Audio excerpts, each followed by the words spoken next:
Pas udah ada di depan dia, saya nggak tahu gimana ngedeskripsiinnya.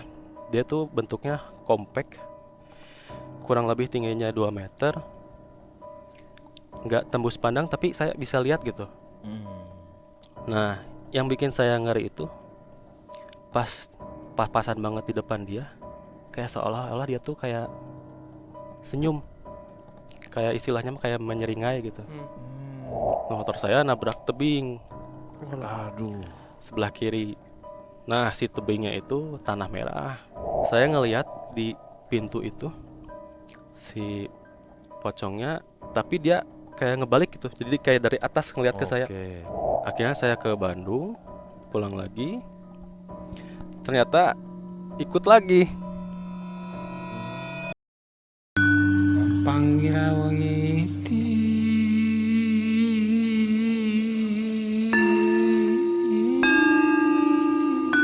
lang kumungo ceceka panggawa para wanggati sajawandang kalawana bengke. Assalamualaikum warahmatullahi wabarakatuh. Shalom, Om Swastiastu. namo buddhaya. Salam kebajikan. Selamat datang kembali di podcast Malam Kliwon. Yes, selamat pagi, siang, sore, malam teman Kliwon dimanapun Anda berada. Semoga sehat selalu dan lancar rezekinya ya. Amin. Kembali lagi di program perbincangan Malam Kliwon bersama tamu kita, Mas Erga. Mas Erga.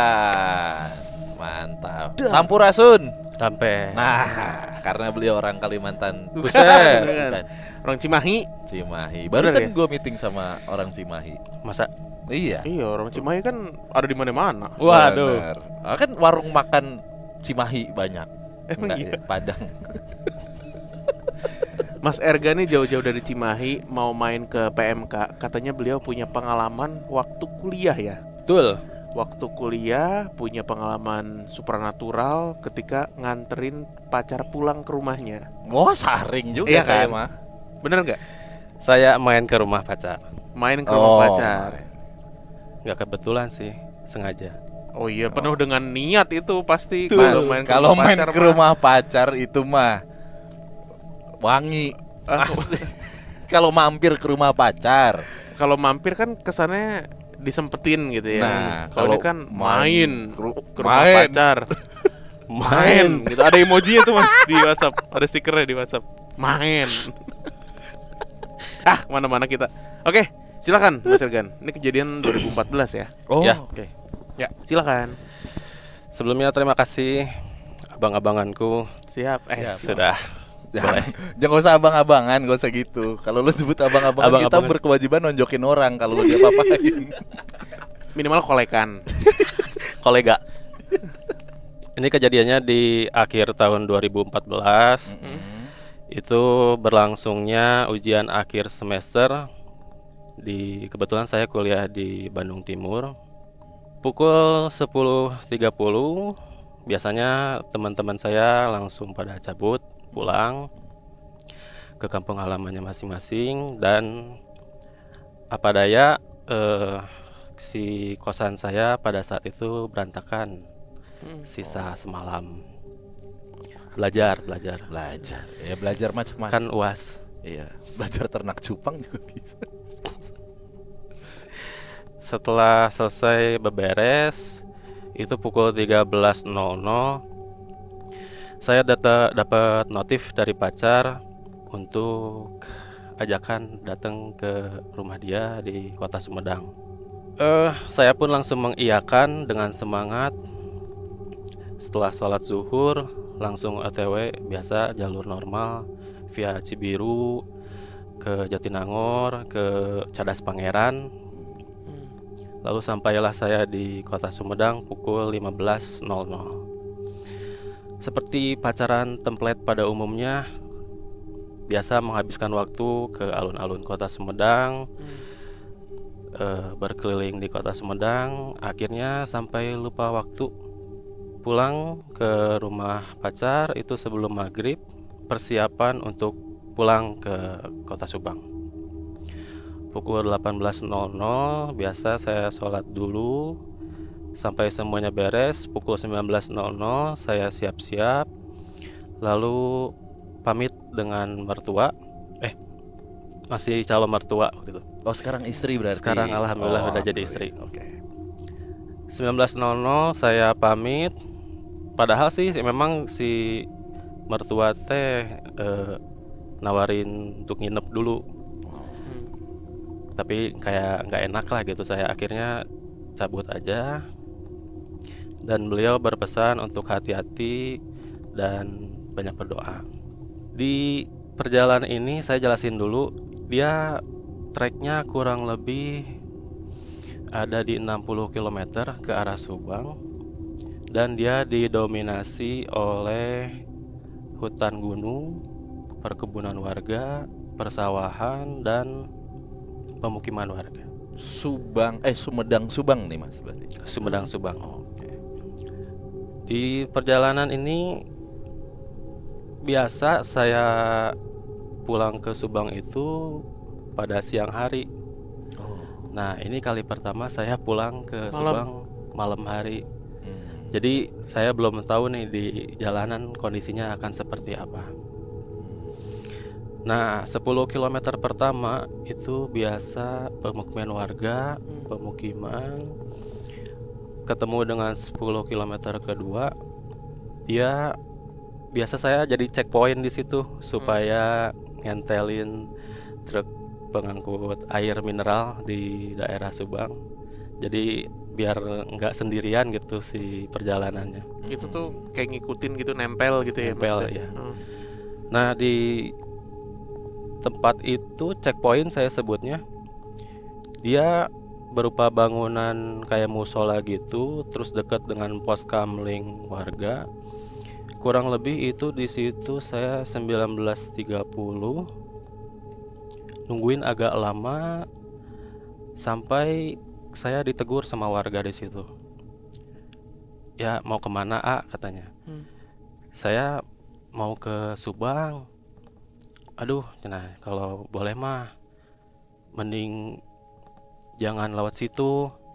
Katanya orang sini juga kalau udah lewat maghrib mah nggak pada berani gitu, selain emang bahaya sama agak horor juga. Oh ya udah, nggak apa-apa, saya mau tetap pulang ke arah Subang aja, karena saya pikir mungkin kalau pulang balik lagi ke Bandung malah makan waktu lagi. Jadi ya udahlah, saya tetap teguh gitu pulang ke situ. Emang jalur mana sih Mas? Nah, si jalurnya itu yang biasa orang lewat itu dia nggak akan ke situ. Maksudnya gini, kalau jalur mudik juga dia nggak akan jadi jalur alternatif. Oh iya. Nah, Kabupaten Subang dan Kabupaten Sumedang tuh emang nyambung, Oh. tetanggaan. Pokoknya ada jalur lah ya gitu. Ya, akhirnya saya tetap bilang ya udah nggak apa-apa, nanti saya mau nungguin yang lain aja. Maksudnya siapa tahu ada satu lagi atau dua lagi motor gitu. Oke. Nah, si bangunan yang tadi checkpoint itu maju ke malam tuh mati juga lampunya.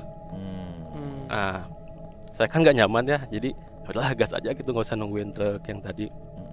OTW sebelah kanan itu saya masih ingat ada gazebo.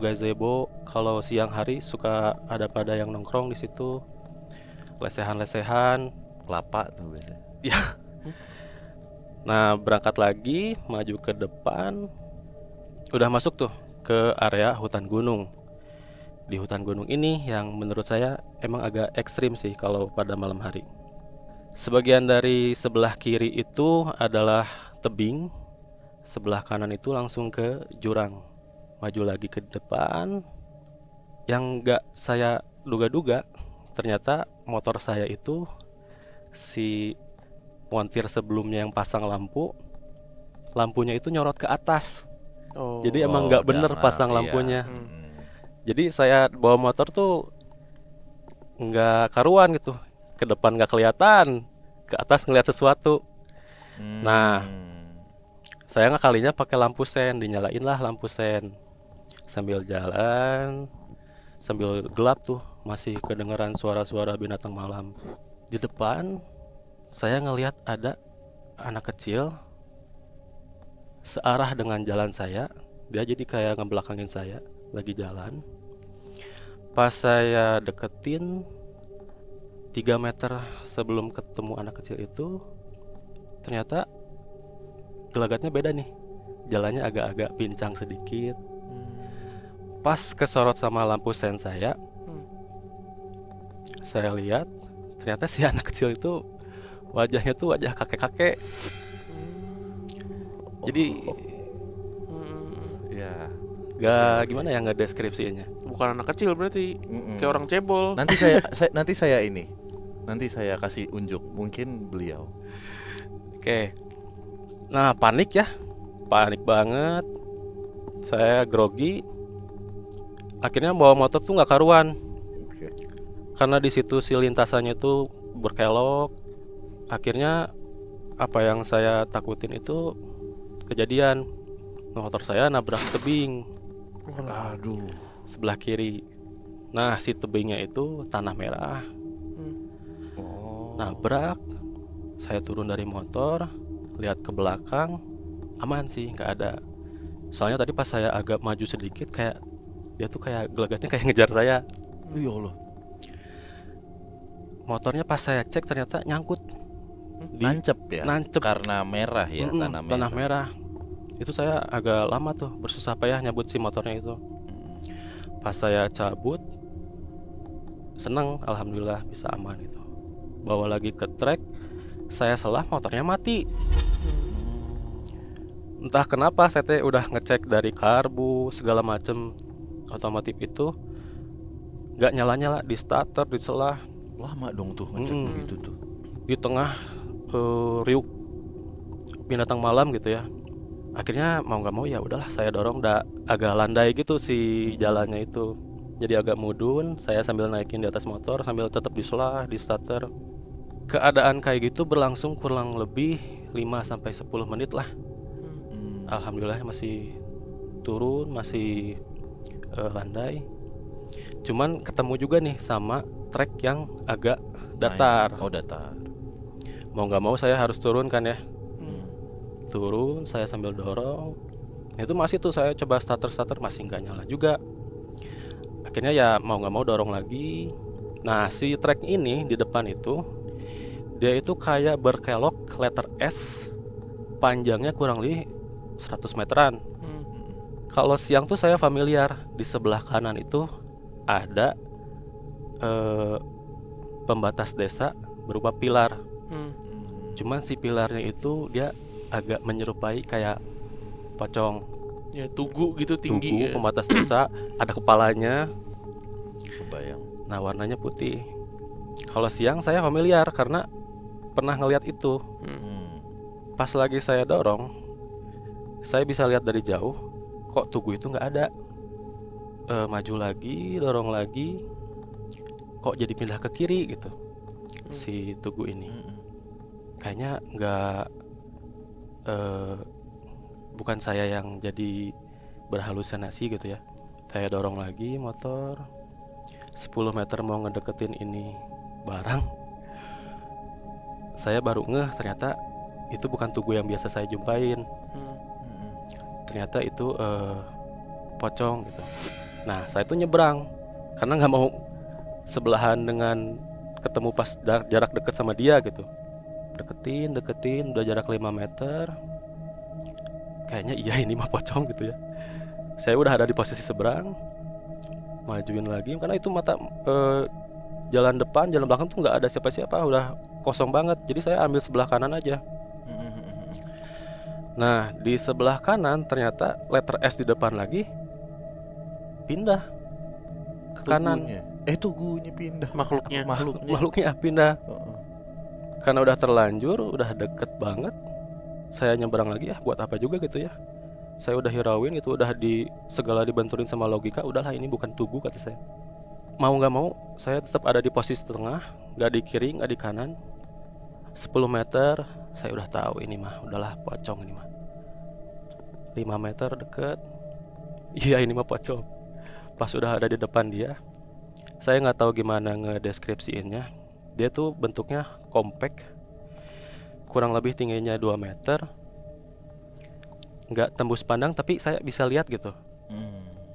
Nah, yang bikin saya ngeri itu pas-pasan banget di depan dia, kayak seolah-olah dia tuh kayak senyum.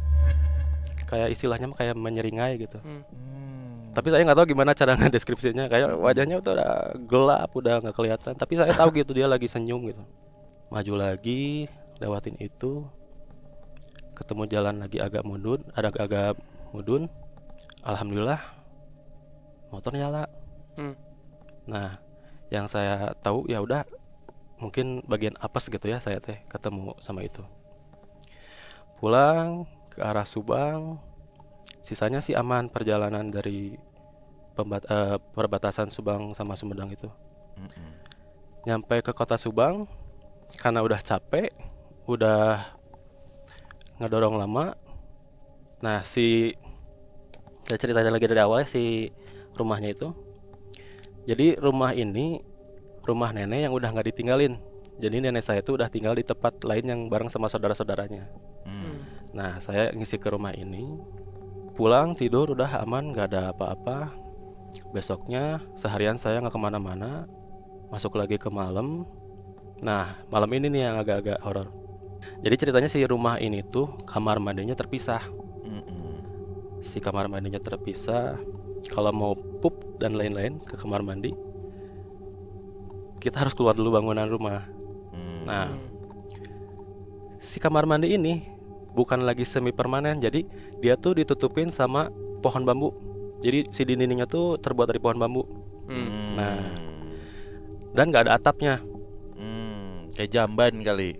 Ya, Oke. nggak ada atapnya. Jadi si rumah nenek saya itu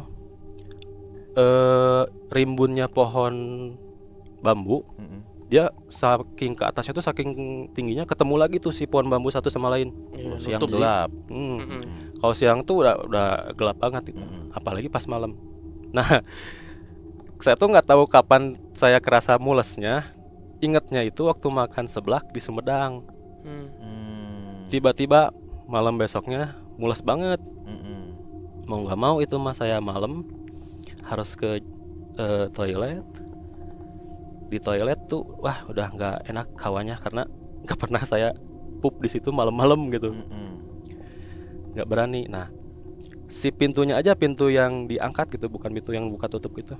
Jadi pintu pohon bambu gitu dipindah. Saya Kok modern? Itu kan biasanya kalau orang ngecek ya.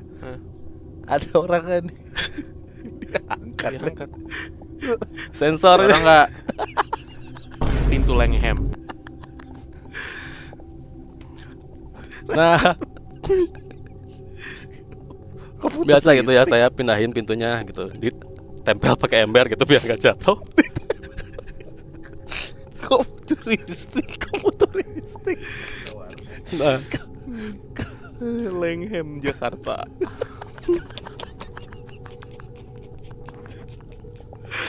ya keadaannya kayak gitulah ya. Iya, maaf Kang. Ya, Gue ngebayangin Kang. aja. Gue Iya. ngebayangin aja gitu kayak anjir. Nah, akhirnya OG banget. udah saya Orang. tempel pakai ember, jongkok, mulailah itu ya penyetoran. Lu di KCP anjing. Penyetoran. Tapi bisa gak sih Bang ngebayangin nupup tapi langit-langit lu pohon-pohon Pohon bambu. bambu. Iya. Ya enak lah menyatu Zaman dengan gua- Kalau siang. Iya, benar. alam. Malam ya. Zaman Kalau gua ngekos malam. di Ubud juga begitu dulu. Nah, baru juga sebentar. Tiba-tiba saya yang lagi duduk tuh tahu dari belakang pohon dari belakang bilik bambu ini tuh kayak lu tau gak sih Bang Apaan? Super Mario Bros yang kalau misalkan disundul dari bawah muncul gitu. Oh iya, si jamurnya gitu. Nah, tuh. nah ini Ya. kepala Kepala apa? kepala pocong. Jadi dia kayak lagi ngintipin gue yang lagi jongkok. Oh. Nah, kondisi kayak gitu tuh saya nggak tahan lama gitu ya. Maksudnya belum keluar semua juga saya beresin cepet. Berarti kan di belakang, sorry kampun dan ini di belakang. Tapi kok bisa Di tahu? depan. Di Oh, depan saya, sorry di depan ya. Di atas bagian kanan kiri atau di sebelah depan? kiri. Oh, bukan di pintu gitu kan? Bukan. pintu yang Memang di atas dinding bambu itu. Oh, oke. Dia kayak lagi ngintipin gitu. Cut, muncul gitu. Ya diintipin sama manusia juga nggak nyaman lah ya. Apalagi sama ini. Saya beresin cepet. Masuk lagi ke rumah, tidur, aman udah dari situ. Malam keduanya lagi, besoknya lagi, saya masih ada di Subang. Nah, si rumah nenek saya itu nggak ada pintu, setiap kamarnya tuh nggak ada apa, cuman kayak ditutupin sama hordeng gitu. Kalau familiar. Cuman kamar yang saya tidurin ini memang nggak ada hordengnya, nggak ada pintunya. Kalau saya tidur, otomatis langsung menghadap ke pintu. Nah, saya tidur, udah mau masuk jam 1 malam lah, kebangun. Saya tuh masih, kalau tahu mah perem-perem hayam gitu, jadi masih Ya. kelihatan sedikit lah gitu ya, mata-mata tuh ngelihat keluar tuh. Ya. Saya ngelihat di pintu itu si pocongnya ada pocong, tapi dia kayak ngebalik gitu, jadi kayak dari atas ngelihat ke saya, Oke. setengah Berarti badan dia ngegantung. Ikatannya di bawah gitu, kepalanya gitu. Heeh. Kayak ngegantung gitu. Dan kalau yang dibilang erup-erup atau ketindihan, itu saya nggak ngerasa kayak gitu. Soalnya saya masih bisa ngeformasiin badan gitu ya, masih ngebelakangin dia atau gimana. Setiap saya bolak-balik badan atau buka tutup mata, dia tuh kayak semakin ngedeketin. Saya coba paksain buat tidur, nggak tidur-tidur. Nah, sialnya saya gitu ya, nggak ngaji dari zaman dulu, nggak bisa baca apa-apa. Saya juga enggak. Gimana ya? Terus akhirnya baca Akhirnya apa? ya nggak baca apa-apa. Novel. Baca Laut cerita bercerita nih. Nokta merah perkawinan. Akhirnya Oh, nggak iya, baca Solopan apa-apa. nih. Bingung juga kan, maksudnya ya gimana ngusirnya, saya pergi masa saya yang pergi gitu, ini orang lagi tidur. Nah, akhirnya ya ketiduran sendiri saya akhirnya. Cuman lama gitu, posisinya diliatin sama dia. Besok paginya saya udah nggak nyaman sama Rumah Rumah itu rumah ini. bakar. Gue bakar. Sayang dong, kamar mandinya itu legend. Tai ini rumah nih. Gue bakar aja lah. Dateng. Besok paginya saya udah gak nyaman sama rumah ini. Saya bakar aja. Bukan tai ini rumah nih. Bakar aja. Gue sisain zaman loh. Aduh. Dah. Oke. Nah, nggak nyaman dengan kondisi kayak gitu. Besoknya kan ketemu nih sama teman-teman, saya ceritain bahwa saya itu kayak gini. Oh, ya udah, nanti malam si teman saya ini memang dia Bisaan. Smart people. Smart people dia. Oh ya udah, nanti malam saya mampir. Tapi kamu jangan ada di sini. Maksudnya saya di tempat lain gitu. Oh, dia bersihin rumah ceritanya. Oh, dia mau sendiri aja tuh. Dia mau datang ke situ sendiri aja. Kamu keluar dulu. Oh. Dia datang ke situ. Kayaknya dari Isya sampai jam mau masuk subuh. Tidur. Semalaman di situ. Tapi dia memang nggak ke ruangan yang mana-mana. Maksudnya diam di rumah, di ruang tengah gitu. Oh. Dia bilang gitu. Mas. Dan itu juga bilangnya ya katanya dia orang pintar gitu. Iya. Besok paginya kan ketemu lagi. Jadi dia ceritain tuh kenapa bisa ada datang ke sini. Jadi bilangnya itu dia itu jin tidak bertuan. Si pocong ini. Si pocong ini tuh dia tuh katanya iseng ikutin saya. Dari tempat yang pas saya Dorong motor. crash. Dia itu awalnya kerja sama orang. Oh, dia employee tadinya. Ya, Terus paruh waktu dia. PKWTT. Terus di PTDH. Pecat tidak dengar hormat. Karena dia sudah tidak pantas. Saya Cina. Kamu dari Cina. Kamu dari Cina. Kamu tahu, kalau kamu mengikuti saya, itu kamu tidak pantas. Apalagi kalau kamu jadi tua, tidak pantas reserse muda seperti ini, tidak sopan. CEO aslinya dia. Bukan dong. Teteret. Terus dia Nah, dulu dia tuh bekerja sama orang.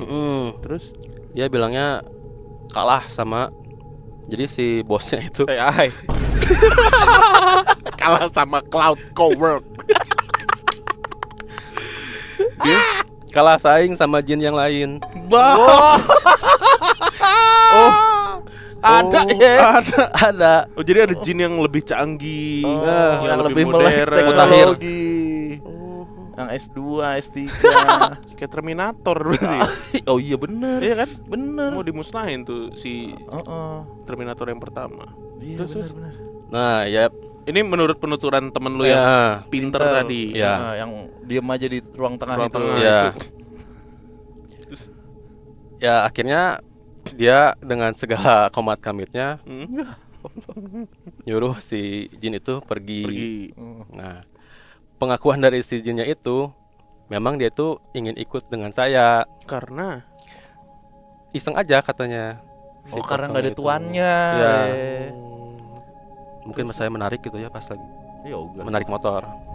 mendorong. Narik mah, gerobak. Terus Nah ternyata setelah diusir kejadiannya nggak berhenti sampai di situ. oh, belum beres. Si kayaknya dia teh enggan gitu untuk Diusir. diusir. Oh. Makanya kata si teman saya ini, udah kamu pulang dulu aja ke Bandung gitu. Siapa tahu ada batasan-batasan tertentu gitu. Oh, teritorinya Kalau- dia. Iya, dia nggak bisa ikut ke Bandung. Akhirnya saya ke Bandung, pulang lagi. Ternyata ikut lagi. Ikut laginya itu pas saya lagi ada di kosan. Lagi ada di kosan biasa ngerjain tugas. Jadi kosan saya itu 3 petak kamar, ruang tamu, kamar sama kamar mandi di belakang. Saya lagi ngadap ke pintu ngerjain tugas, pintu saya buka, tiba-tiba ada siluet lewat tapi lompat-lompat. Nah, saya update tuh di BBM masih inget. Pocong bla bla bla bla bla gitu. Akhirnya teman-teman saya yang baca itu pada komen, di mana katanya. Ada di kosan, sini aja kalau mau tahu mah. Nah, pada main ke kosan.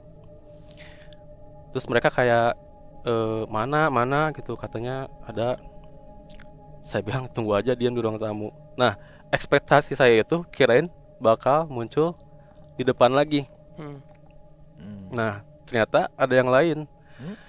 Si kamar mandi saya itu kan terbuat dari si pintu kamar mandi saya itu kan bahannya seng.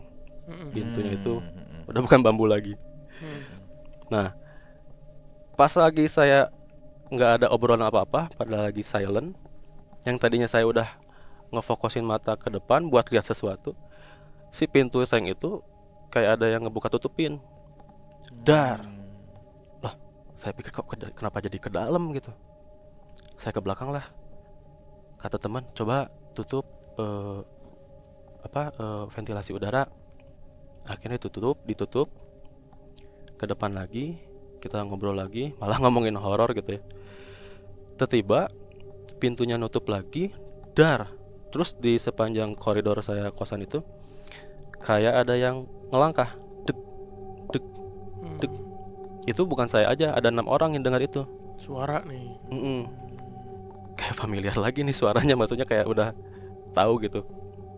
Yang lain udah pada siap-siap ngedengerin lagi, karena ini udah ditutup ventilasi, pintu depan udah dibuka, kayak si instingnya tuh udah disiapin lagi buat ngedengerin sesuatu. Yang tadinya kita bakal berpikir di depan ada yang lewat atau di koridor kosan ada yang jalan-jalan, ternyata pas kita lagi siap-siap sama insting kita ngedengerin itu, malah kayak dari langit-langit dari atap kosan tuh kayak ada yang nge-scream, Bang. Ada yang teriak. Kayak gitu. Kabur lah kita semua. Saya juga ikut kabur gitu keluar kosan. Ikut ke kosan teman. Duh, kenapa kata saya malah jadi tambah parah gitu. Masalahnya ini bukan saya yang ngalamin, jadi banyakan gitu yang ngalamin. Akhirnya viral lah itu si kosan saya tuh gara-gara anak-anak ceritain dari mulut ke mulut gitu ya. Iya. saya pulang lagi ceritanya ke Subang, saya konsul lagi nih sama teman saya yang itu. Bro, ini gimana? Maksudnya saya masih diikutin aja, udah ke Bandung juga. Ya udah, kamu nanti di sini, di rumah ini malam bareng sama saya. Ternyata pas malamnya datang, dia bawa lagi tuh gurunya. Gurunya itu dikasih tahu bahwa ternyata si pocong ini teh cewek ternyata. Pocong cewek nih. Jadi alasan kedua alasan pertama yang dia sebutin, dia iseng pengen ikutin. Kata gurunya, dia tuh bukan iseng, dia tuh emang suka. Jadi udah bukan cari lagi tuan, dia tuh pengen ikut aja karena suka. Nah, memang nggak tahu gimana ceritanya si guru ini tuh emang kalau menurut saya agak sakti gitu ya. Karena setelah dia jampe segala macam berhasil. Nggak ngikut lagi Udah nih. sebulan, 2 bulan, 3 bulan nggak ada lagi tuh saya ada diteror sama pocong itu. Nah itu juga jadi apa ya istilahnya titik balik lah. Yang tadinya saya emang nggak percaya gitu, suka dibenturkan dengan logika. Jadi akhirnya saya ngalamin sendiri. Oke. Percaya nih kalau ada makhluk halus kayak tadi. Saya kira tadi jawaban Mas ini menjadi titik balik saya untuk taat beragama dan ngaji. Kalau cuma percaya mah Nggak usah lama-lama. Langsung percaya, dari lu dorong motor juga langsung percaya itu harusnya. nggak apa-apa lah. Tapi akhirnya dari situ udah nggak pernah diikutin lagi. Nggak pernah Berarti ini pocong wanita yang hobi traveling ya. healing. Dari Subang ke Bandung ngikut terus, itu karena naksir berarti Ya, katanya. sama Mas Ergan. Ya, Nah ini coba Pocong saya sambil wanita. mencari ya. Apa? Enggak bentukannya. Bapak-bapak Bukan. yang beranak kecil, yang badannya kayak anak kecil tadi kan. Iya. Tapi berarti nggak ada hubungannya dong si anak kecil dengan muka kakak kayak Jadi, gini ya. oh sama ya, si ada yang pocong kelewat. ini ya. katanya saya nggak tahu ya betul enggaknya. Hmm. Si jalan ini tuh Hmm. kalau misalkan ada pohon tumbang, Mm-mm. terus si hantunya si jinnya itu pengen dibuang kemana, nah ke situ dibuangnya, ke jalanan di situ. Makanya si energi negatif tuh pada kumpul di situ, karena kalau kata orang-orang itu tempat buangan Tempat buangan jin dari mana-mana dibuangnya di jalan itu tuh Mm-mm. katanya, kata orang lokal. Mm. Oke. Terus tadi gurunya teman Mas Ergan tuh jampe-jampenya gimana dia? Apa yang diucapin gitu? Prosesnya kayak apa? Nah kalau itu saya nggak lihat karena Merem. Karena beda ruangan. Jadi kalau Oh. misalkan saya menghadap ke utara, dianya menghadap ke selatan. emang dianya nggak mau dilihat atau Ini elunya bukan yang itu sungkan? yang pakai celana merah bukan? Wah, Kayak gitu berarti anak kecil. gondrong sih, Oh gondrong. Saya kira nggak pakai kacamata. badannya Nggak main suling. Aduh gua Enggak. gampar lo. Oke. Apa main lele? Iya. Oke. Jadi beda ruangan. Ya, jadi dia nyuruh saya menghadap ke selatan, Mm-mm. dia ngadap ke utara. Begitu sebaliknya kalau timur ke barat. Terus kayak dikelilingin sama dia berapa kali si rumahnya. Karena rumahnya itu memang di tengah-tengah. Sekelilingnya itu kebun bambu. Oh Iya, ini tuh iya. berjarak gitu sama tetangga atau memang Nggak bukan ada tetangga. model tetangga? Nggak ada Nggak ada tetangga. tetangga. Nggak ada tetangga sama sekali. Memang rumahnya itu di ujung desa. Oh. Jadi makanya si nenek saya dipindahin ke rumah yang Oh, lain tuh. benar, ya. Akses ke situ motor aja nggak bisa gitu. Lah, terus jalan setapak doang. Kok lu mau nginep di situ? Ya maksudnya ya Daripada balik ke Bandung gitu. Pengen pulang aja gitu. Karena biasanya juga aman. Karena biasanya siang. Biasanya enggak, maksudnya pulang ke situ lewat jalan biasa, tidur malam enggak ada Oh ini apa-apa. kan karena ketempelan itu le, ketemu jadi serem sama terus nih bawaan nih. Heeh. Iya. Tapi asri banget dong berarti itu rumahnya. Asik ya. Asik. bener. Asri gitu. Ya, Kayak suara-suara pedesaan, binatang. iya. Ya, Kabupaten atau kota Subang? Kabupaten. Dia itu Oh. lebih dekat ke Sumedang. Iya. Oh, yang Kan- kalau dari Bandung berarti masuknya lewat Tangkuban Perahu tuh. Ya, Heeh. Masuk terus. Oke. Patung Nanas belok kanan. Nah, Tugu Nanas belok kanan. Wah, itu kan menarik juga tuh apa cerita-cerita di MN ya apa? Tanjakan MN. Tanjakan Emang lewat mana? situ. Ya, kalau jalur kan? normal lewat situ. Lewat situ kan kalau normal. Pokoknya Tugu Nanas kanan. Mm. Oh. Kalau dibersihin gitu tuh si gurunya tadi tuh minta bayaran gitu nggak sih? Atau dia nolong aja? Kebetulan sih emang ada hubungan keluarga ya. Masih saudara. alah. Iya. Berarti bukan temen ini berarti. Ada Ya, saudara. yang pertama sama teman. Heeh. Gurunya yang- nih saudara. Gurunya itu saya nggak tahu dia teh bisa kayak gitu. Selama ini saya nggak tahu dia teh emang orang pintar gitu. Oh ternyata saudara lu gitu. Bukan saudara, maksudnya ada hubungan keluarga gitu. Jadi Oh iya. besan gitu, jauh. Ya pokoknya masih kalau diketemuin, nah ini mah masih saudara sendiri gitu mah. Oh iya. Karena kan lingkungan desa mah rata-rata gitu. Ya benar. Masih ada kekerabatan gitu. Oh jadi beneran itu ya abis nancep lewat ngehnya tuh Tugu gitu ya. Iya. Taunya. Tinggi dong berarti tuh ya. 2 meter. 2 meter. Tinggi lah. Iya. Elkan Bagot Wah bener. nyampe nggak? Nggak Nih, nyampe. JIJ sih. Ya, Iya, iya. Nah pas ngelihat yang dikira Tugu Mas gimana tuh? Tugu Nanas. Bukan nah. Ujungnya gini. Tugunan. Biasanya kalau ngelihat Tugu orang, Tugu kita juga bereaksi. Tugu Nanas ya ada ya. Bisa aja Mas Jarot.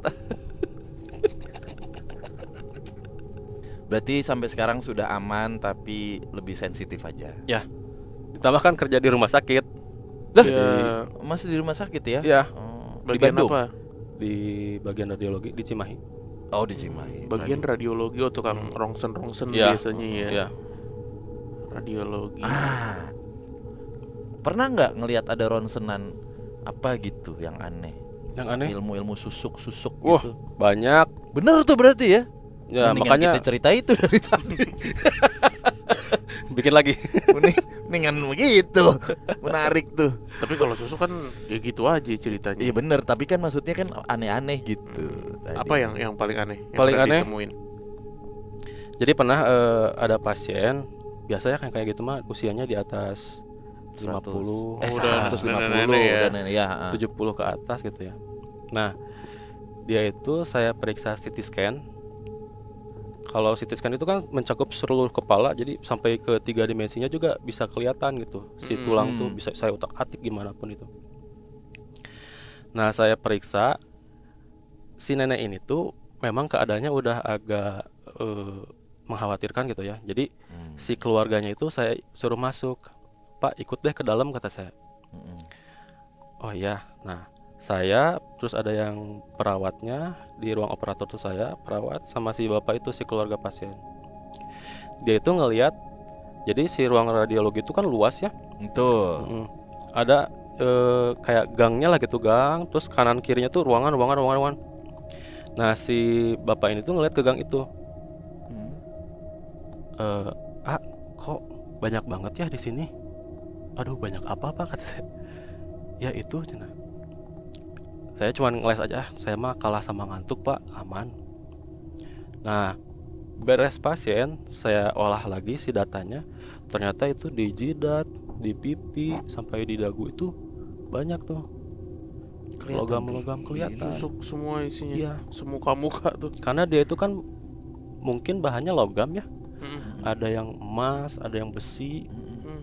Jadi kalau ditembus sama radiasi itu dia nggak akan tembus, Iya. kayak tulang. Iya. Jadi nyisain gambaran itu. Mm. Kelihatan tuh di jidatnya, di pipinya.